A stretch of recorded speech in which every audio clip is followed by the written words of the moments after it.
IET nusprendė paklausinėti studentų, kodėl jie pasirinko savo gyvenimus susijęti su statybomis ir kaip statybos tapo jų gyvenimo aistra. Supratau, būdamas 10 klasėje, besimokydamas, nuo pat mažens traukė mane statybos.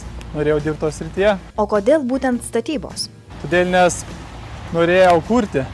Svarbiausia patinka statybose pats procesas. Tai tu atvažiuoji į plyną lauką, ten pelkė, molį, šlapia, o pamažu viską tvarkai, pamatus, montuoji, įrengi, pats procesas.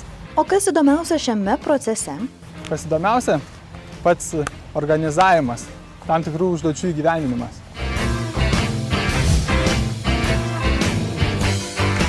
Nusprendžiau, kad statybos yra mano pašaukimas dar būdamas 11 klasėje. To pasekoje stojau į statybos inžineriją. Studijų metu, iš tikrųjų buvo ganėtinai sudėtinga suprasti, apie ką eina kalba, bet po kelių kursų pamačiau, kad pataikiau ten ir kur turėjau būti. Atlikęs praktiką, pamatęs, kaip viskas vyksta vietoje, pačioje statyboje, pritaikęs teorinės žinias galų gale praktikoje, pastebėjau, kad iš tikrųjų, kad niekur kitur neturėčiau būti.